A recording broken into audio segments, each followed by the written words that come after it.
away with it. Ginnie and her mom sometimes stayed over on the weekends. Years later, I found out the reason. What do you mean? Life. What's the point of it all? And is there a God? We go to Sunday school, but I think that's just social, don't you? I hadn't really thought about it, and that launched the first of many a soul-searching, existential discussion between Ginnie and me over the years. She had caught a fever I'd contracted a lot earlier on. Reading.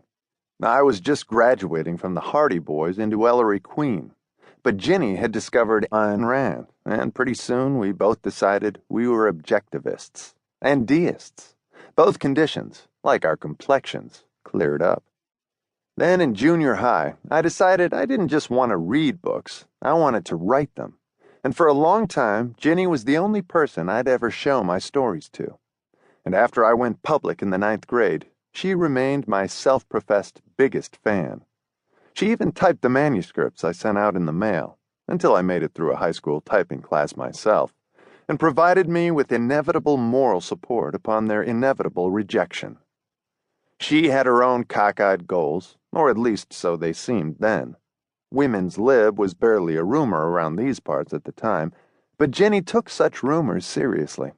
She knew she would be a career woman, if not a professional like a doctor or lawyer, then a businesswoman. Not an employee, but an employer. She wanted to be a millionaire by her 30th birthday. I didn't see why she couldn't. She was a brilliant student and a shrewd manipulator of those about her, with a wheeler-dealer's knack for getting her own way. And anyway, it seemed like she was allowing herself plenty of time. We were good friends, as only a boy and a girl who are not romantically inclined toward each other can be. We shared books. In high school, I turned her on to James M. Cain, and she showed me Albert Camus, and we both figured out the connection. And problems. Though a conflict of interests arose when she was going with my best friend John in high school. And at church camp, we gave holy hell to the poor ministers who were serving as counselors. Still in our deist period. At church camp one year, we ran into a born-again style minister who called the kids down from the pews to the front of the church to be saved. Neither Ginnie nor I went down there, and afterward, one of our counselors questioned why. Did the Spirit not move us? Like any good 14-year-old male, I said, I don't know. Ginnie said, Just because I live in Iowa doesn't mean I have to moo my way to the cattle trough of faith.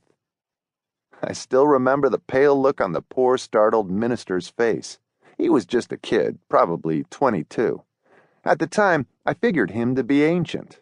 Ginnie tested his faith, all right. But she had more in mind that summer than just setting ministers straight about religion. She had met some dark-haired, dark-eyed kid from Lone Tree, a 15-year-old, and they went down to the lake and necked at night. Caused quite a sensation. I kissed a girl myself that year. Full-scale necking was out of my league, though. We were caught up in the last innocent throes of the American graffiti years. The sexual revolution, where teenagers were concerned, was just a skirmish at this point. Ginnie, however, was there when they fired the first shot. I may be the only person, outside of her parents, who knew about the abortion her junior year. At that time, that is. Later on, she'd mention it rather freely, ostensibly as an example of the need for sex education in the schools, but in reality, just to be shocking. She liked the shock. She'd like to goose you with words, ideas, fancies. We sat in the dark that night, and I held her. It was the first time since early adolescence that I'd felt anything like a romantic or remotely sexual stirring toward her. She told me she wanted to have the baby, but her parents talked her out of it. Is it murder? She asked. I don't think so, I said, not sure.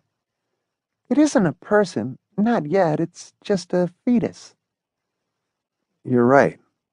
I don't think abortion's wrong, Mal, or evil. Do you? No. I wish you'd say no like you meant it. I wish I could, too. I wish I could give you some support, but this is new to me. Geez, Mal, it's new to me, too. Ginnie, I never even slept with a girl, and you want advice from me on... Abortion. Abortion.